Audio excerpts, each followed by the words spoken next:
Саламатсыңар, урматтуу жолдоштор. Биз бүгүн силер менен кайрадан YouTube каналынан жолугуп отурабыз. Мен силерге бир нече күндөн бери биздин улуу эпосубуз Манас жөнүндө маек куруп келе жатамын. Мен Сагынбай Орозбактын варианттын негизинде 5 томдуу кара сөз түрүндө Манас романын жазган элем. Мына силердин алдыңарда турат 5 томдуу роман. Аны чыгарып, азыр муну китеп дүкөндөрүнөн сатып алсаңар болот, же болбосо мага кайрсаңар, менден алсаңар болот.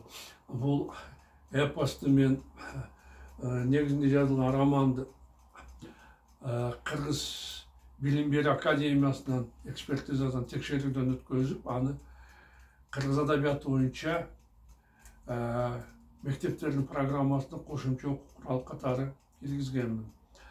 Азыркы учурда мен Семетейдин 2-нчи томун жазып жатам. Аны дагы окурмандардын көңүлүнө урганга ниетим бар. Эми бул романымды, эпосумду андан ары жайылтуу максатында мен 5 том романымды толук ойдон өзүм орус тилине которуп, аны дагы текшерүүдөн өткөзүп, ал дагы мектептердин программасына окуу куралы катары киргизилген. Ошондой эле ушул эле максатта мен атайын интернет сайт ачып, epos-manas.com деген сайтты ачып, ага өзүмдүн китептеримдин ушу Манас романымдын орусча жана кыргызча варианттарын экөөнүн интернет сайтыма койгонмун. Кимде ким кааласа ошол жактан сатып алып окуса болот. Мындан тышкары бул романым эмне жөнүндө жазылган, Манас эпосун эмне үчүн биз барктап сыйлап жүрөбүз, анын кандай мааниси бар, ушу жөнүндө азыр көптүк маалымат берейин деп мен ушул атайын YouTube каналын ачып, мына бир нече күндөн бери силерге айтып берип жатамын. Мен өткөн жолку биздин көрсөтүүбүздө Саякбай Каралаев жөнүндө айтып бергенмин, жана ал кандайча болуп Манасчы боло баштаган жөнүндө айтып берем дегенде, мен ошол жерде сөзүбүздү уласак. Саякбайдын өзүнүн айтуусу боюнча ал башка манасчылар да эле ал жөндөн жөн Манасты айткан эмес экен. Буга түрткү болуп, ага түшүнүм Манас баатыр кирген экен. Көпчүлүк эле манасчы ушундай түш көрдүк же аян болду деп айтышат эмеспи. Ошонун сыңарында эле Саякбайдын түшүнө дагы ушул Манас кирген экен. Биринчи жолу ал 16 жашында өзү айтуусу боюнча ата энесин, өзүнүн үй бүлөсүн Орто Токойдогу Орто Токой суу сактагыч турган жерде жашаган азык элине Кылжыр аттуу досу бар. Экөө жарамазан айтып барышат Орозонун күнүндө. Алардын олжолорду алып, аны кайра кайтып келатканда Саякбай өзү жалгыз туңго атып үйүнө кетип бараткан болот. Ошондо ал келе жатып бир кичинекей туура суунун кечмелин өтө берди. Бет маңдайына үйдө болгон бир чоң таш жанына барат. Ошол жерге барганда өзгөчө катуу заар үндү угуп, ал эси болуп жыгылып чыгып коркконуна. Кийин эңгедең болуп өзүнүн эсине келип караса, баягы чоң таш эмес эле чоң боз үй болуп калган экен. Анын жанында турган бир аял ага өзүн канекеймин деп тааныштырып, аны үйгө кирүүсүн суранат. Ал мен ушу Манас чөрөлөр менен жортууга кетип жатат, ушуларга тамакты берейин деп жаткан элем, сен дагы ушул тамактан даам татып кет деп туруп киргизип. Саякбай үйгө кирсе, ушундагы эле чараларды толтура эт салынып турган болот. Ал четтеги эле табактан алып жей баштаганда канекей башка табактардан дагы алып жегин дегенде ал уялып бир эле тамакты жей баштайт. Ошондо бир мезгилде эле жанагы бир нерсе журт дей түшүп эле жанагы боз үй жоголуп кетип, анын ордуна Саақбайдың алдында бір чоң ат мінген, кілейген бір чоң кіші пайда болады. Ал өзін бақаймын деп таныштырады. Андан кейін ал аға айтады, сен 6 жылдан кейін чоң жомоқшы болосың. Ошондуктан сен алыр қолыңды маған тос, мен саған гүл азықтан берейін дейді. Ошондо ал Саақбай қолын тосқонду аға бақай ақтаған тарының қолына салып береді. Анда ошоны Саақбай жейін дегенде қарасылы ал құм болып шығады. Бұға қарабастан бақай анын жейшілік талап қылғанда өзін торықтап Саақбай ошо құмды жеп жіберген екен. Ошондон кейін бақай аға Манаста дегенде кейін Алманбетті, Чубак Сырғақты қалған 40 чаралар көрсөткөн екен. Алар көрсөткөндөн кейін алардын баары Саақбайға баталарын беріп, атчаны чаап кетіп қалышқан екен. Екінші жолы осы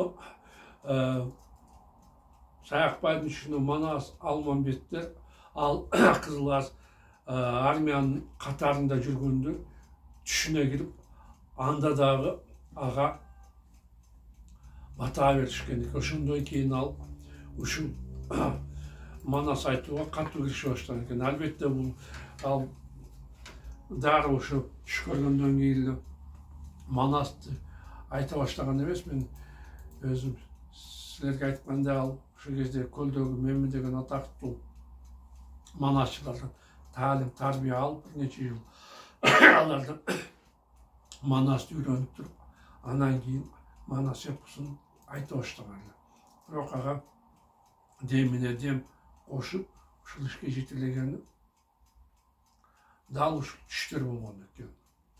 Мына мен ушу кыскача айтайын деген түшүнүм. Ал эми мунун дагы өзгөчөлүгү айтып аткан нерсе Саақбай агабыз өлүм алдында да ушу Манас менен оозунда кеткен экен. Ал 1971 жылдын 7 майында дүйнөдөн кайткан. Ошондо ал каттуу ооруканага, майдын башында ооруканага түшүп калган экен. Ошондо ал каттуу ооруса, аябай каттуу болуп, эч ким тааныбай эс үчүн жоготкон экен. Бирок күнгөрөнү эле Манасты айтып жаткан экен.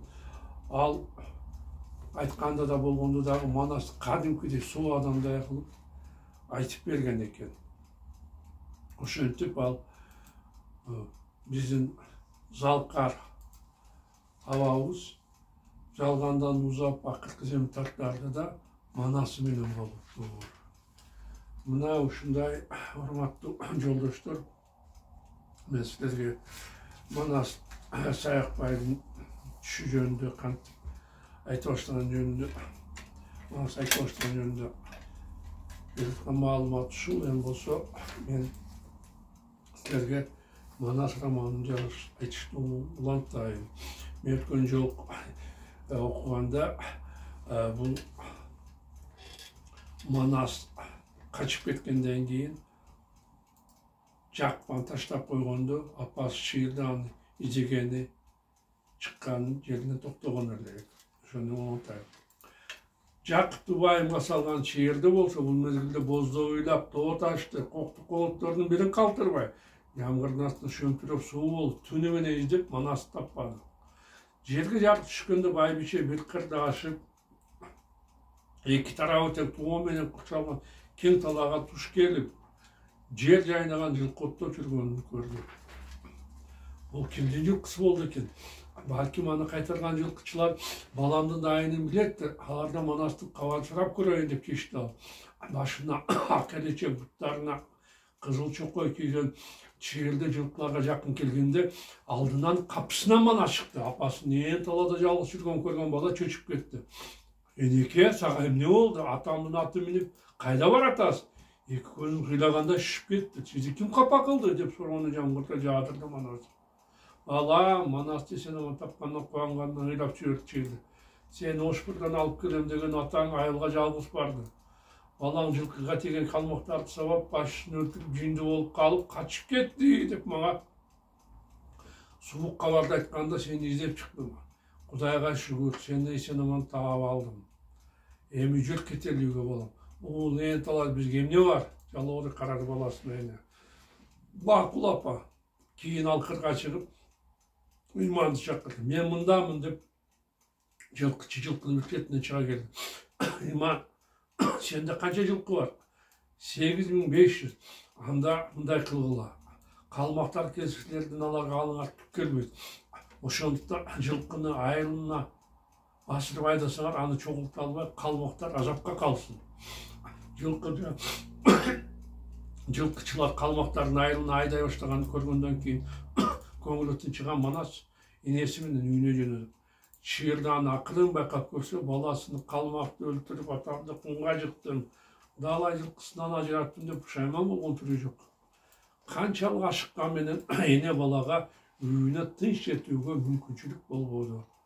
Жолду аларга Кортуктун талаада калган өлүгүн алганы бир атаанды жетелеп келе жаткан 7 калмак жолугуп калды. Жетөөнүн ичинде Манас менен чабышкандардын бири бою узун, арык чырай, сары жүздүү, сейрек сакалчан Тарбын бар. Ал бөөдө курман болгон Коркут эстеген сайын ызасынан жанын коерго жер таппай баратты.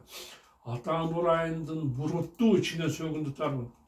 Онубуздун уштай бир балага алыш итпеген эмне деген ушундук? Тимеле ичим күйөт экен. Шашпай тур бурут. Баарыбыз топтолуп, айылыңа кул салганда калмактарга кол көтөргөн кандай экендигин билесиң. Манас кызырынып кекенип бараткан Тарбындын алдынан капысынан чыйырды ачан чыга калды. Кайдан жүргөн аял? Таң калды Тарбын. Түсүнө караганда кыргызга окшойт. Көрбөйсүңбү бул иттердин кылганын? Эми эркектер эмес, аялдары да жерге күндүзү гана эмес, кечинде да ээринеп жүрө баштаптыр. Калмактан оомап кеткен ушул эмеспи? Сени кейип капа болгон калмакка чыйырдын артынан Манас атчан бастырып келди. Бул буруттун аялы өзү жалгыз жүрбөстөн баласын жетелеп алган турбайбы? Кыжырдан ойлоду Тарбын.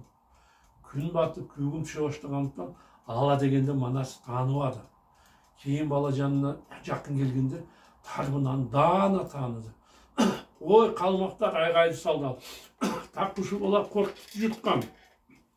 Айтканың чын болсо, бул баланын энеси менен айылга айдап кетели, деди калмактардын бири. Көп жүргөн баланы сазайын берели. Алардын бири сөөк арткан атан төөнүн жанында калып калган алтоо атчан Манаска чаап барышканда чыйырдын үрөйү учtu. Айланайын балам, деди ал. Калмактар биз кармаганы келгенин түшүндүңбү? Келсе келген, камырабай жооп берди Манас. Ага эмне мынча кайгырасың? Калмактар 6 эле киши турбайбы? Аларды мага алып жетпейт. 6 эмес 60 келдин, жемимди алдырбаймын. Чаап келген 6 калмактын бирөөсү Манастын атын чылбырын алууга колун сунду эле чыйырды катты коркуп кетти. Не болом эми, чыңырды байбыч. Кокуй, Кудай өзүңдү сактай көр. Атын ашына орто бойлуу кара тоору бети башы бурушкан калмакка Манастын чуус келди.